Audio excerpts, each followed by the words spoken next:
Muy buenos días, hermanos, que el Señor les bendiga. Hoy vamos a ver la vida de Jetro, el suegro de Moisés. Primeramente oremos. Padre, te damos gracias por tu favor y por tu misericordia. Te pedimos, Señor, que seas tú hablándonos a través de la escritura, de tu palabra, ayudándonos y fortaleciéndonos en el poder de la sangre de Yeshua HaMashiach, Señor. Bendigo a mis hermanos que han venido hoy. Fortalécelos en el poder de tu nombre santo. Amén y amén. Los judíos le ha dado a Jetro un lugar especial para el conocimiento de las Escrituras. Y cuando ellos miran la vida de Moisés, incluyen también la vida de Jetro como ejemplo de vida, a pesar de que era un hombre sin conocimiento de Dios. No era israelita. Su nombre significa excelencia. También vemos que Jetro era sacerdote de Madián. Jetro, como lo decía ahora en Éxodo 3:1, es suegro de Moisés.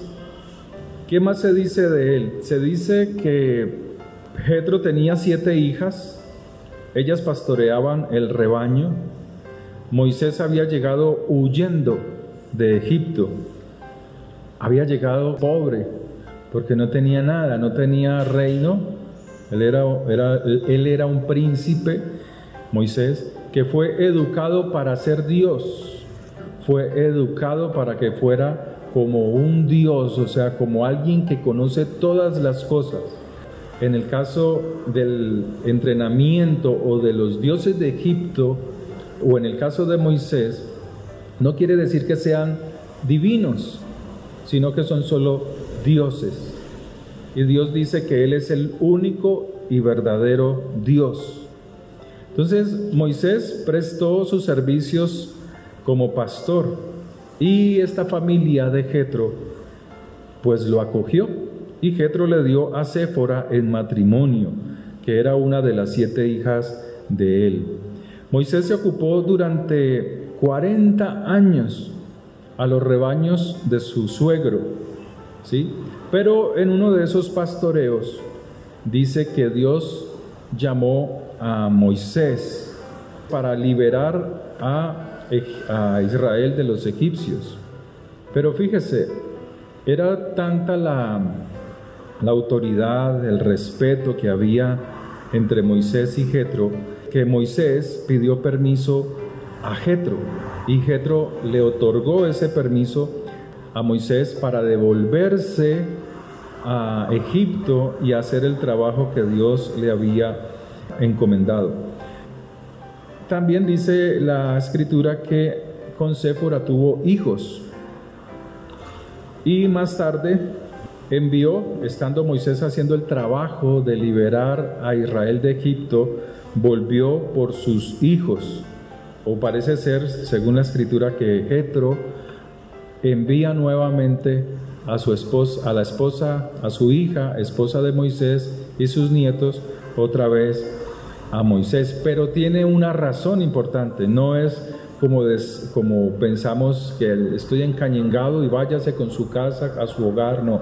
Tiene una enseñanza muy especial sobre este reencuentro para que Moisés recibiera a su esposa e hijos mientras él hacía su trabajo.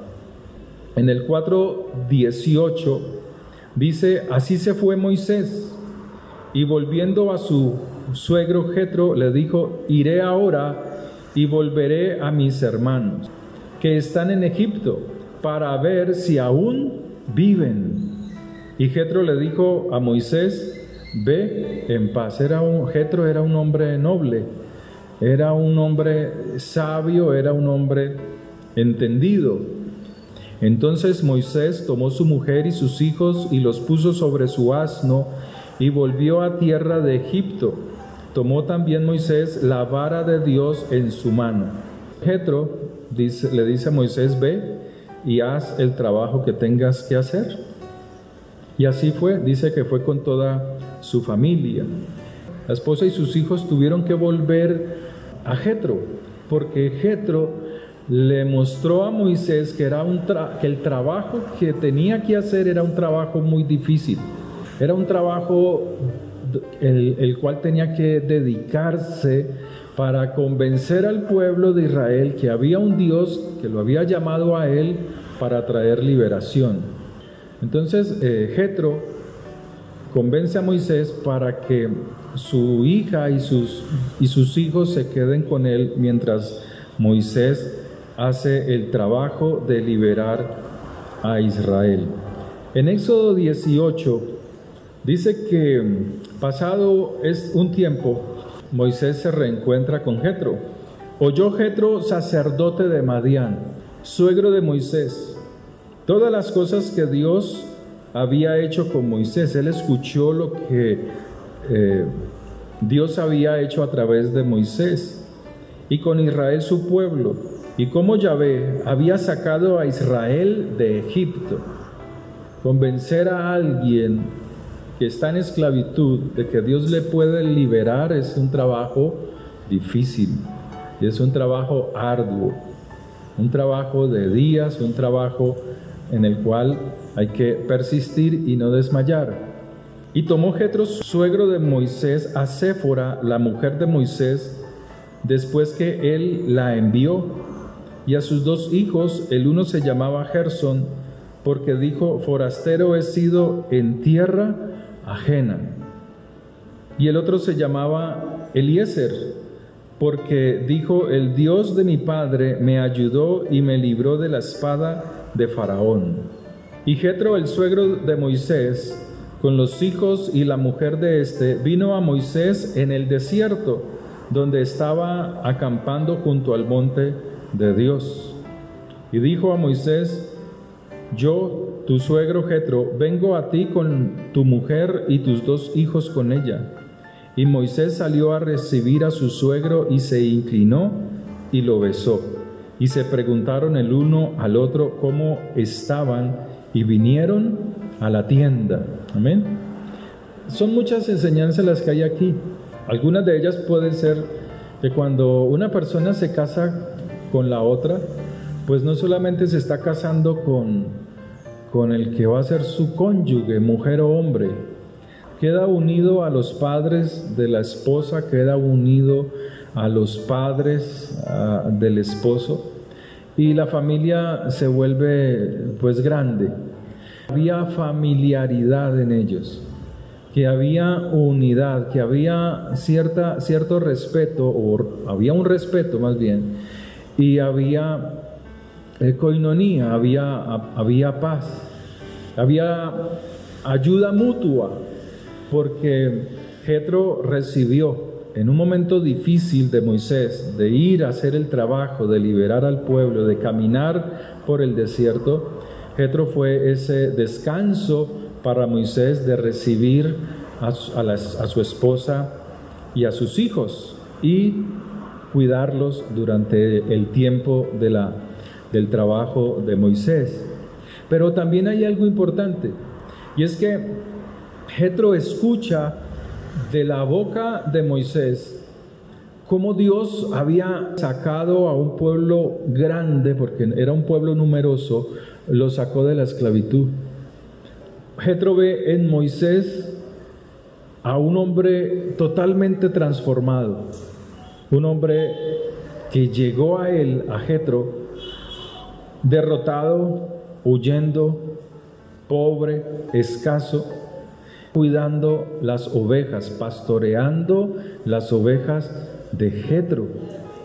Pero ahora Jetro está viendo a un hombre totalmente renovado, restaurado, grande, poderoso, lleno de autoridad, a tal punto que pudo mover más de 1 millón de personas, sacándolas de la esclavitud. Y cómo esa transformación le permitió a Moisés, esa transformación que hizo Dios en Moisés, poder abrir el mar en 2, poder destruir los dioses de Egipto con las plagas que por boca de Moisés trajo a la nación egipcia. O sea, Jetro estaba viendo en Moisés un hombre totalmente diferente, un hombre totalmente transformado.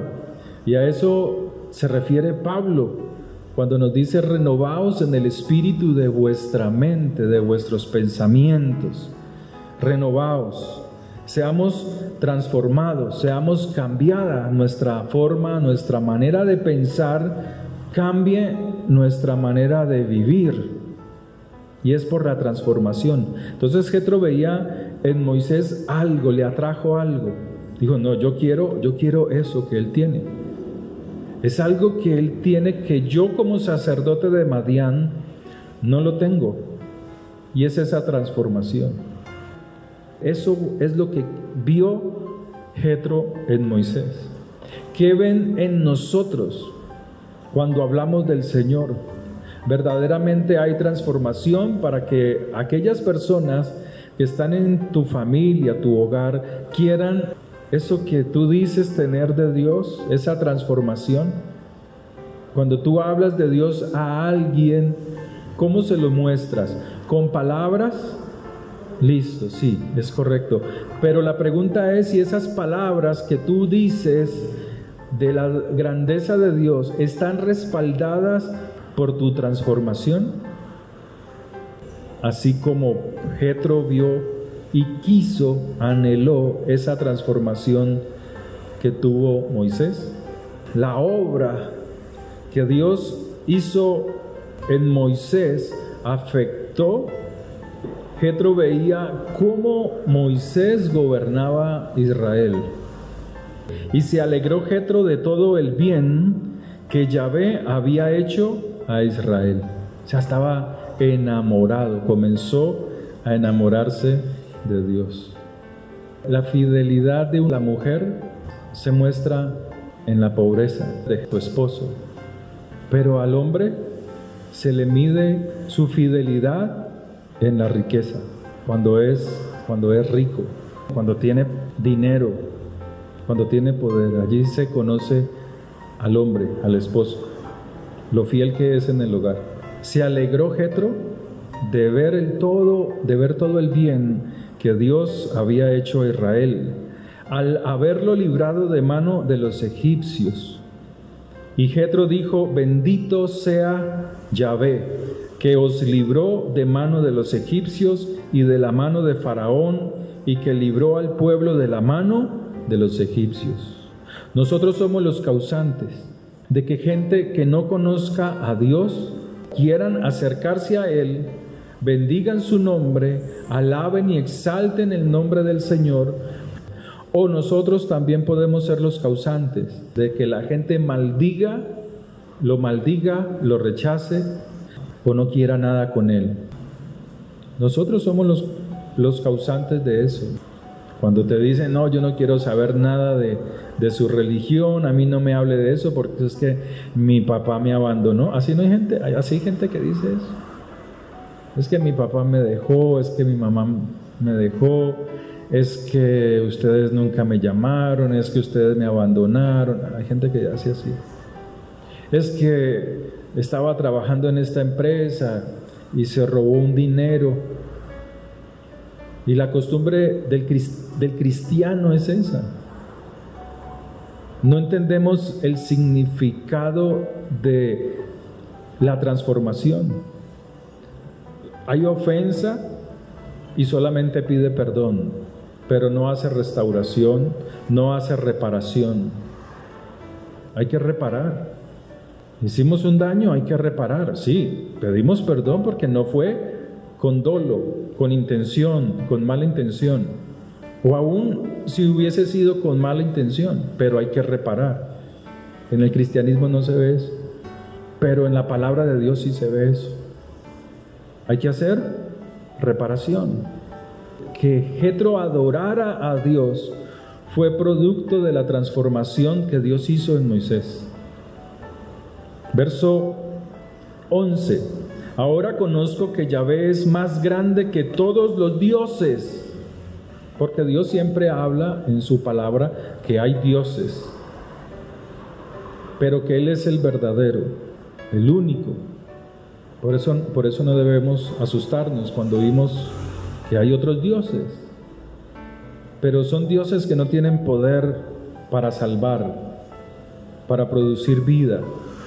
Yeshua le dijo a los escribas y los fariseos: vosotros sois dioses, pero no se refería a su divinidad porque no lo eran, sino porque tenían el conocimiento de la ley, podían juzgar de acuerdo a la ley.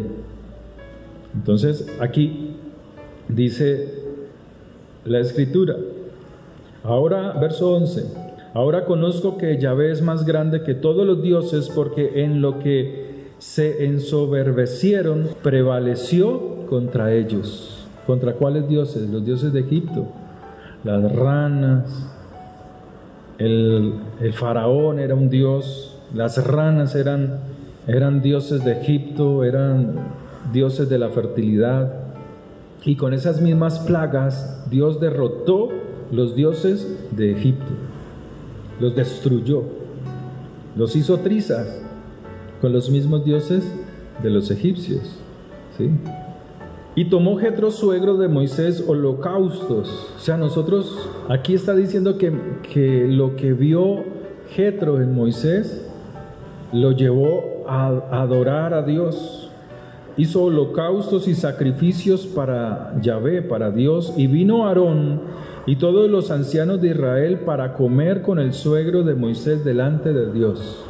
O sea, no rechazaron su familia, no rechazaron la familia de Séfora, sino que había una unidad, una comunión.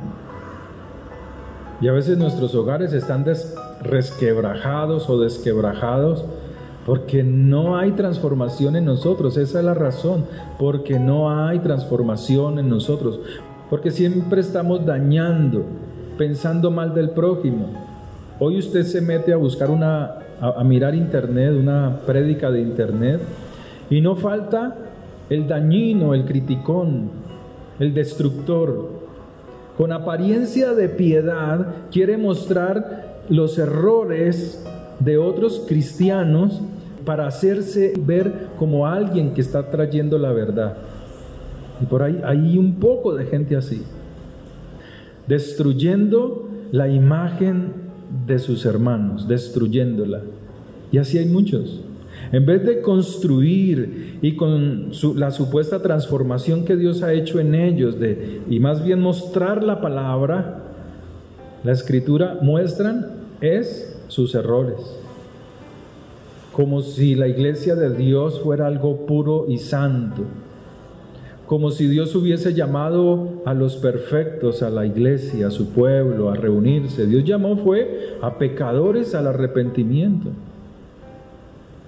Dios fue a gente que tenía debilidades como las tenemos todos, emocionales, financieras. Dios fue a un pueblo enfermo, a los mancos, a los cojos, a los ciegos, a los sordos. Pero estos se han tomado un poder, una autoridad, como si la palabra o la justicia de ellos fuera perfecta. Y no saben que sobre ellos vendrá juicios. No lo saben, no lo entienden. Pero Dios nos llama a mostrar con amor su palabra, a mostrar con amor el poder de Dios transformador de nuestras vidas. En el verso 13 dice: aconteció que al día siguiente se sentó Moisés a juzgar al pueblo, y el pueblo estuvo delante de Moisés desde la mañana hasta la tarde. Un trabajo duro. Imagínense que suena el teléfono. ¿Está Moisés, por favor? Sí, aquí está. Que vea que es que lo llaman de la tribu de Madián. Es que mire que la perrita de la hermana Chiflimica se le murió y está triste. A ver si usted ora por ella. Cuelga el teléfono, se va a sentar a almorzar con su esposa, con Séfora, y otra vez llaman a Moisés. ¿Está Moisés, por favor? Que vea que es que de la tribu de Rubén se perdió la copa de no sé qué, que es que esta hermana me dijo, que es que yo no dije, que es que pastor, que oré por mi hija, que es que ella no es cristiana, que... Imagínense a Moisés atendiendo todas estas tonterías porque eran tonterías. Que es que se le perdió la sandalia saliendo del desierto y que a ver que cómo hace, a ver si usted sabe quién hace sandalias dentro de todas las tribus que están aquí. Entonces Moisés va a descansar, se va a ir a acostar con su esposa en su cama y otra vez timbra el teléfono. Veas, Moisés, que por favor de aquí de la tribu de Benjamín, y esto era lo que estaba haciendo Moisés, atendiendo las cosas livianas, las bobadas del pueblo, las tonterías. Y así lo dice. Viendo el suegro de Moisés todo lo que él hacía con el pueblo, dijo, pero le hace una pregunta fuerte: ¿qué es esto que tú haces con tu pueblo? ¿Por qué te sientas tú solo y todo el pueblo está delante de ti desde la mañana hasta la tarde? Increíble. O sea, el pueblo se convirtió, fue en una carga. Uno como pastor, uno no puede dejar que la iglesia lo enferme a uno.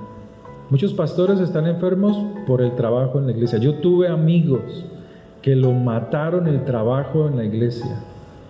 Les dijeron, tienen cáncer. Mi amigo Arbey Delgado, no sé si se acuerda, un gran hombre, trabajador en la obra. Él permitió que las ocupaciones que le correspondían a él, su tiempo, la iglesia lo absorbiera. Y eso vino depresión sobre él. Y uno como siervo de Dios no puede permitir que la iglesia lo mate, lo enferme. Habrá gente, como siempre, en todas las congregaciones, hablan las cabras, los que nunca se congregan, los que creen tener el conocimiento de Dios y dicen, pastor, pero es que usted nunca me visitó en mi casa cuando yo me fui de la iglesia. Esa era una cabra. Las cabras saltan a los árboles y de los árboles fuera del redil. Cuando dice la palabra de Dios que el pastor va por las ovejas y las trae a su redil y las alimenta, pero ¿cuál es el trabajo de la oveja? Permanecer en el redil para ser alimentada. Yeshua, si usted lee las escrituras, siempre iba a las sinagogas. Lo vimos el viernes. La cantidad de versículos sanando al manco, sanando al cojo, sanando al ciego, estaba dentro de la sinagoga. E iba Yeshua a la sinagoga de ellos y les predicaba y los sanaba. Pero el pueblo cristiano es un pueblo ignorante, terco, necio, que cree saber la verdad de las Escrituras y del Evangelio, pero sigue cometiendo los mismos errores porque no les gusta instruirse. Solo analizan y razonan desde el poco conocimiento que tienen en su mente. Y Dios dice, sálganse de ahí y escudriñen las Escrituras. El cristianismo no es un camino de fe. El camino de fe es Yeshua. El camino de fe es la palabra de Dios. Ese es el camino de fe. Entonces dice la Escritura que viendo el suegro de Moisés este trabajo le llamó la atención. Entonces él respondió, Moisés respondió a su suegro, verso 15, porque el pueblo viene a mí para consultar a Dios. Cuando tiene asuntos vienen a mí y yo juzgo entre el uno y el otro y sus leyes, y declaro las enseñanzas de Dios y sus leyes. Entonces el suegro de Moisés era un hombre sabio, un hombre excelente, Jetro, le dijo, no está bien lo que haces, te están matando. Ese pueblo que sacaste de Israel, de Egipto, te está matando. No está bien lo que haces. Desfallecerás. ¿Cuántos cristianos no están desfallecidos hoy, derrotados hoy, porque no reciben la sabiduría de la palabra de Dios? esa gente que te llama, pastor, un consejo, pastor, venga para acá, pastor, vaya para allá, pastor, mire esto, pastor, mi hija es esto, pastor, mi hija tal cosa. Esa es la gente que vota al pastor después. Aquí uno ha vivido eso. Esa es la gente que luego, es que pastor, que mire que mi hija se casó y tiene su marido la engaña, que no sé qué. Aquí habían hermanas así, que pastor, ore porque a un trabajo para mi hijo en tal parte, que no sé qué. Y llamaban y fregaban todo el tiempo. Y esa misma gente es la que vota, traiciona a los pastores. Esa misma gente. Pero en el cristianismo, los pastores, algunos salen a decir, es que hay que ir a las ovejas, e ir a visitarlas. ¿Dónde dice la Escritura eso? Que hay que ir a las casas de todas las ovejas todos los días a visitarlas, a las que están enfermas, a las que están desvalidas, a las que no son cabras, a las que oyen la palabra y se esfuerzan, pero a las rebeldes. Entonces dice la Escritura aquí que Jetro le dijo, desfallecerás, vas a desfallecer del todo, o sea, morirá, tú y también este pueblo que está contigo. Eso hace daño, porque el trabajo es demasiado pesado para ti, no podrás hacerlo tú solo. Oye ahora mi voz y te aconsejaré, y Dios estará contigo. Está tú por el pueblo delante de Dios, y somete tú los asuntos a Dios, y enseña a ellos las órdenes y las leyes, y muéstrales el camino por donde deben andar y lo que han de hacer. Además, escoge tú de entre todo el pueblo varones de virtud, virtuosos, temerosos de Dios, varones de verdad, que aborrezcan la avaricia, y ponlos sobre el pueblo, por jefes de millares, de centenas, de 50 y de 10. O sea, ¿qué era lo que hacía Moisés? Venía el problema y Moisés a esa persona o las personas que estaban en el conflicto les enseñaba las leyes. ¿Sí me hago entender? O sea, a cada uno que iba viniendo con un problema, él le iba enseñando las leyes. Y Jetro le dice, no, coge a varones virtuosos, enséñales tú la ley que Dios te ha dado, y ellos se encargarán de 50, de 100, de acuerdo a su capacidad. Porque es que Dios entrega ovejas al pastor de acuerdo a su capacidad de pastorear. Pero los cristianos piensan que una iglesia donde hay poquita gente es una iglesia derrotada, es una iglesia donde no está el Espíritu de Dios, es una iglesia... Vea, hermano, yo he ido allí, a la iglesia de aquí de la Novena, en la tarde, cuando he pasado a recoger algo de algún amigo que tengo allí. Eso es grande, grandísimo y vacío, hermanos. A veces hay 10 personas en toda esa silletería, hay como unas 600, 700 sillas, si no es que es más. Pero el que ve eso dice, ¡ay! ¿Cómo ha decaído? ¿Cómo ha decaído la congregación? El falto de entendimiento. ¿Acaso Yeshua no tuvo 70 discípulos? Más los discípulos de él. Pero cuando él les dijo, ustedes tienen que comer mi carne y beber mi sangre, no entendieron y se fueron. Y él le dijo a sus discípulos, ¿vosotros también se van? Y dijo Pedro, no, ¿cómo nos vamos a ir? Si tú tienes sabiduría, si tú tienes conocimiento, si tú tienes palabras de vida eterna. Y se quedaron con él. ¿Cuántos? 12. ¿Estaba derrotado? No. Entonces dice la Escritura que Moisés hizo esto. Ellos juzgarán al pueblo todo el tiempo, y todo asunto grave lo traerán a ti. Ellos juzgarán todo asunto pequeño, que se le murió la perrita, que está triste, esos. Así aliviarás la carga de sobre ti, y la llevarán ellos contigo. Y eso es lo que hay que hacer, hermanos. Mire la nobleza, la sabiduría de Jetro. Fue alivio al trabajo de Moisés. Hay personas que van a las congregaciones es a llevar cargas. Pastor, ¿por qué no hacemos esto? Pastor, ¿por qué no hacemos una campaña? Pastor, ¿por qué no hacemos aquí tal cosa? Ah, sí, hermano, ¿y cuánto va a dar para la campaña? No, pues no, pastor, yo no puedo. Pastor, ¿por qué no pintamos la iglesia? ¿Por qué no raspamos allí que eso está como feo? Pues, ¿por qué más bien no coges tú un palo, le amarras un palustre y lo raspas y le quitas la carga al pastor?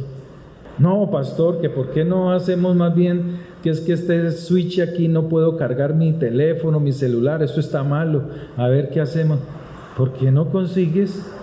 ¿Por qué no compras un toma y lo instalas? Y eso es bíblico, eso está en las Escrituras. Que pastor, ¿por qué no hacemos aquí el oficio, barremos, trapeamos? Yo que me voy a andar poniendo haciendo así, ¿no? ¿Por qué no más bien llama a alguien y usted lo paga para que haga el oficio como usted desearía que quedara la congregación? Que estos vidrios están sucios, que no me deja ver al frente a los pájaros, los animales. ¿Por qué no los limpiamos? Que es que no hay papel higiénico. Ve. ¿Y qué harán con los diezmos y las ofrendas? Ese es el pensamiento del cristiano, miserable. Que es que esta chapa, que es que esto es... ¿Por qué no hacemos como Jetro? Que en vez de traer cargas, fue alivio. Le quitó las cargas a Moisés. Jetro es un gran ejemplo de un hombre que se enamora de Dios por la transformación que Dios ha hecho en otra persona, pero que decide seguirlo, que decide amar ese Dios, que como en el caso de Jetro, amar el Dios de Moisés, obrando, haciendo, ¿sí? Entonces, si miramos las Escrituras, Gálatas 6:2 dice: sobrellevad las cargas los unos, las cargas de los otros, y cumplid así la ley, o sea, los mandamientos. Lo que le cuesta al cristiano entender que la ley no fue abolida. Y así llevar la ley de Yeshua, de Cristo. Esto no es algo subjetivo, esto hay que hacerlo, es realidad. A veces en los hogares tú como esposo tienes cargas, como esposa tú tienes cargas, pero si tú no les enseñas, así como Jetro le está diciendo a Moisés, enséñales a hacer esto, entonces tú te vas a cargar porque te vas a trabajar, vas a hacer tus funciones y cuando vuelvas la casa sigue desordenada. Pero si tú le enseñas a tus hijos, si tú le enseñas a recoger, a limpiar, entonces cuando tú vuelvas vas a encontrar una casa diferente, transformada. Por eso los hogares comienzan a chocarse, comienzan los choques y a destruirse y a golpearse con las palabras, por la falta de sabiduría, no es más. Pero la palabra de Dios, la Escritura nos enseña estas cosas simples, sencillas de hacer, de realizar. Hechos capítulo 6. En aquellos días, como creciera el número de los discípulos, hubo murmuración de los griegos, o sea, los griegos convertidos, contra los hebreos, de que las viudas de ellos eran desatendidas en la distribución diaria, o sea, de la comida, del consejo. Entonces los 12, o sea, los discípulos, convocaron a la multitud de los discípulos y dijeron: no es justo que nosotros dejemos la palabra de Dios. Pero ¿de qué está hablando?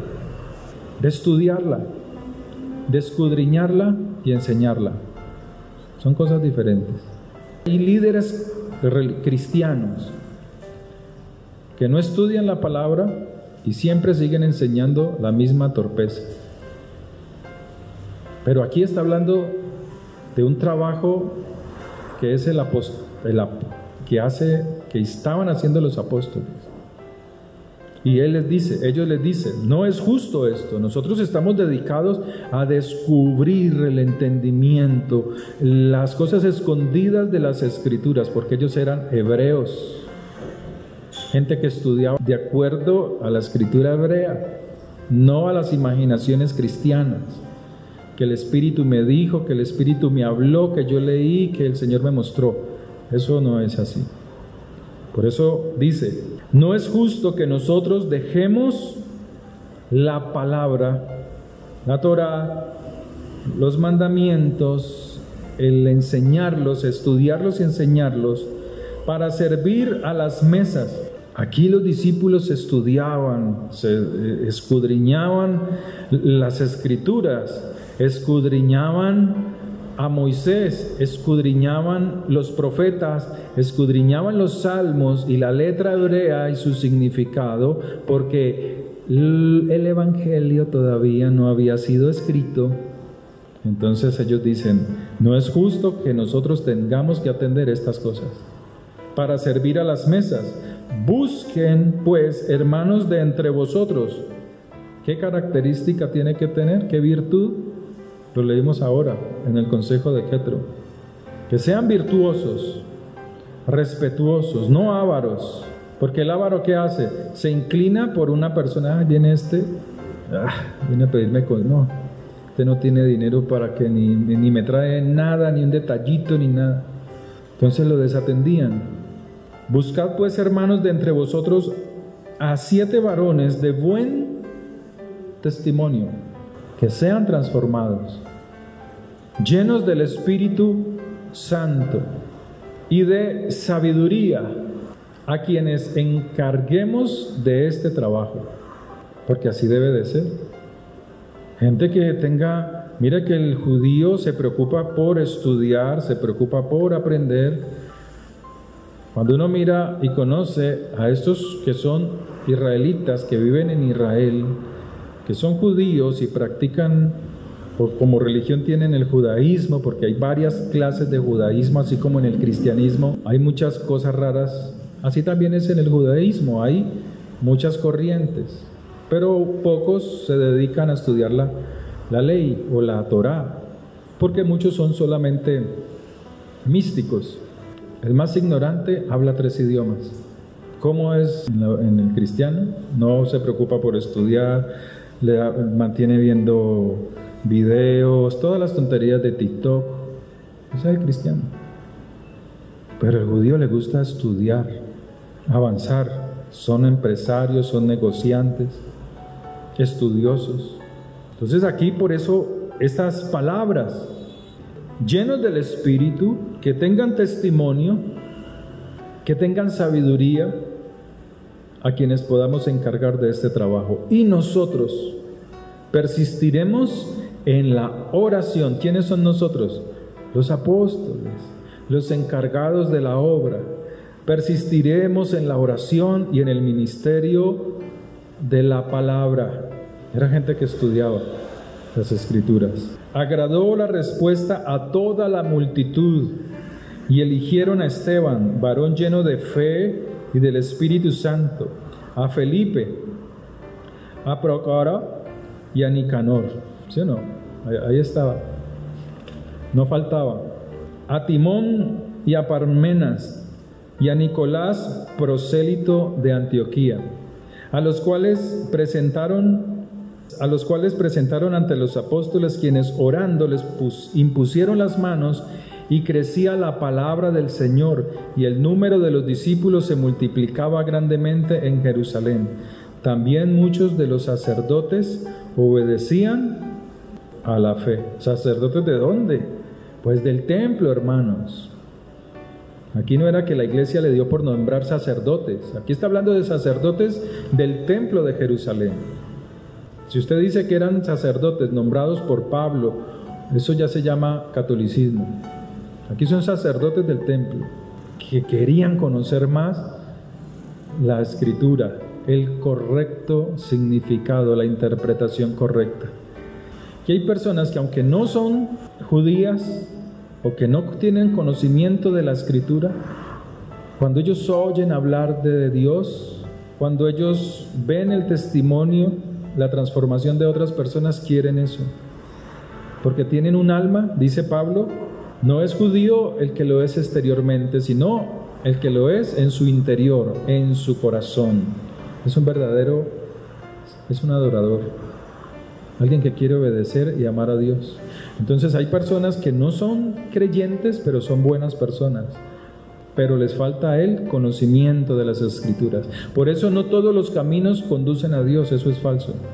Pero cuando Dios ve que alguien que no lo conoce a él, no tiene conocimiento de las Escrituras, es bueno, hace las cosas correctas y quiere conocer a Dios, Dios lo que hace es sacarlo e introducirlo en su reino.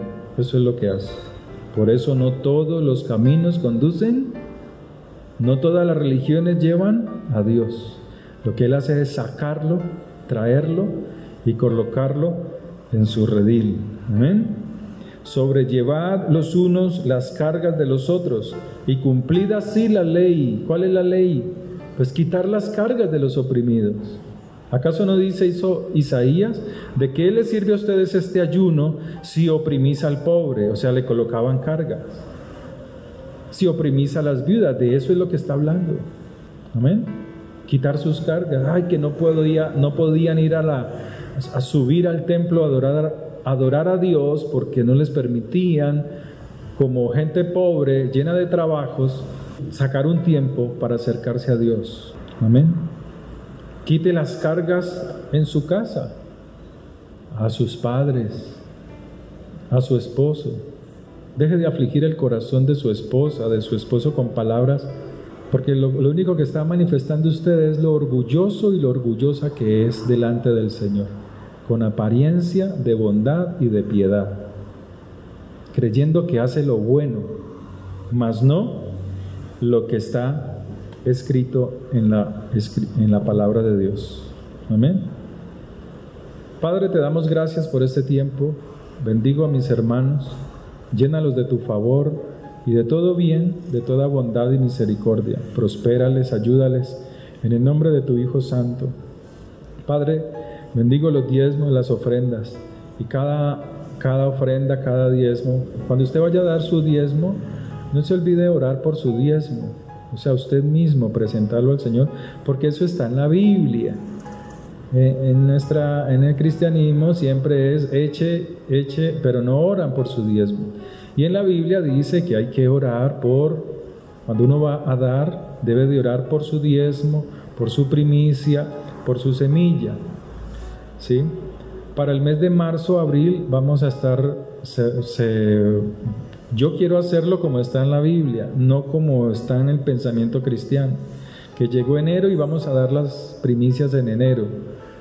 No, en la Biblia dice que la fiesta de la Pascua se celebraba en marzo, abril, y que allí se entregaban las primicias. Yeshua resucitó en esa fiesta, y Él fue la primicia de resurrección. Y Dios nos manda para que también hagamos este ejercicio de dar la semilla, de dar la primicia como agradecimiento a Dios. Pero cada vez que usted lo vaya a hacer, ore por ellas. La palabra de Dios dice en Deuteronomio 14:26, dice así: y darás el dinero o la ofrenda por todo lo que deseas, por vacas, por ovejas, por vino, por sidra, o por cualquier cosa que deseares. Amén. Entonces, es bueno que lo hagamos. Amén. Oremos. Padre, ponemos delante de ti nuestras ofrendas, Señor. Sé tú obrando, sé tú trayendo bendición sobre nuestras vidas. Trae, oh Dios, prosperidad a nuestra alma. Sé tú obrando con tu poder en el nombre de Yeshua HaMashiach. Bendigo cada ofrenda. Bendigo, Dios del cielo, cada diezmo en tu nombre. Que seas tú bendiciendo, oh Dios, como dice tu palabra, al dador alegre, Señor. En el nombre de tu Hijo Santo. Amén y amén. Que el Señor les bendiga, hermanos, que sean muy prósperos, muy bendecidos. Nos reunimos esta semana el día viernes a las 7 de la noche. Le invito para que estudie las Escrituras y salgamos de la ignorancia.